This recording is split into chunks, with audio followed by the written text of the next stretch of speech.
Hi, I'm Mel Pickup, Chief Executive of Bradford Teaching Hospitals. Welcome to this week's roundup of news.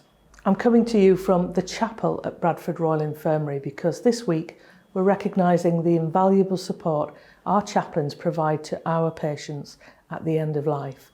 More on that in a moment. Also coming up, how a digital innovation developed here at the Trust is revolutionising care for plaster cast patients. But first, some great news.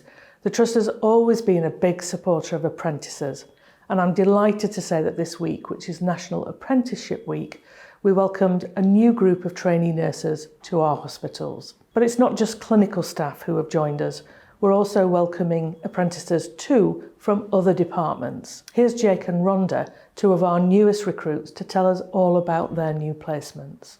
I've been working as an apprentice around 3 or 4 months now. I started in the middle of September. My current job role includes surveying rooms, looking at potential alterations and how we can best use spaces for the teams and departments. The good thing about being an apprentice is every day you learn new things, and working for the NHS, it gives us a chance to better myself. I've been a trainee pharmacy technician apprentice for 6 months since August 2020. We dispense medications and we supply them to the wards and for people who have been discharged. It's important for people to know that you don't have to be from an academic background to apply for apprenticeship. You can have just left school at 16 or 18, or you could be 10 years deep into a career and you just want to change, and apprenticeships are a really good way to get your foot into a trust such as like the NHS. If you're thinking about applying for an apprenticeship, you should just apply because there's no time like the present. Thank you both. It is absolutely fantastic to have you with us. Now, here at the Trust, we are very fortunate to have a team of chaplains who provide invaluable emotional support to patients, family members and colleagues going through tough times. But the comfort they provide is never more needed than at the end of life, particularly when family members aren't able to be there with their loved ones to hold their hands.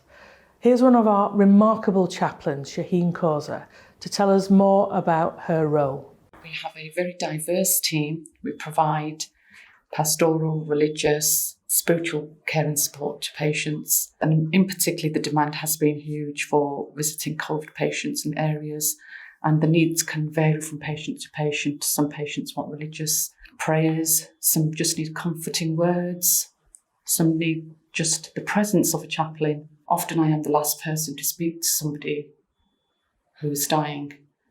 The patient has probably shared lots and lots of different things and positive things about the family members. And the family then want to know what kind of conversations that you've had with the patient. So there's a massive responsibility.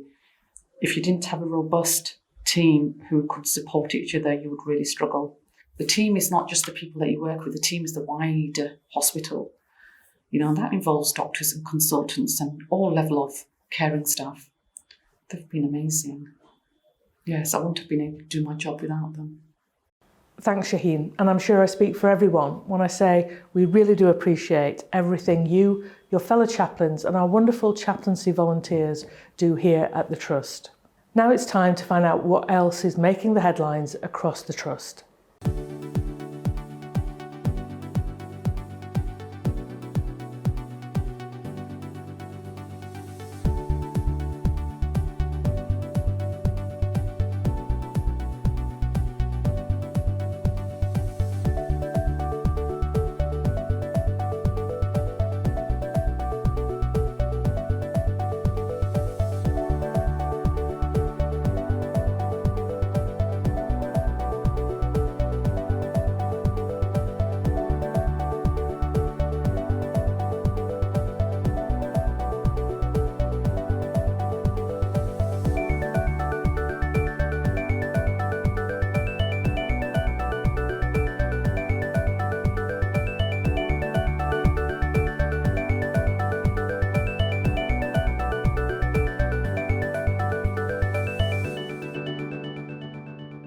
Thank you so much, Jenny. We absolutely loved that costume.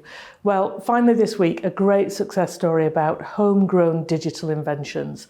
Last year, our plaster team came up with a cracking idea to help patients look after their casts.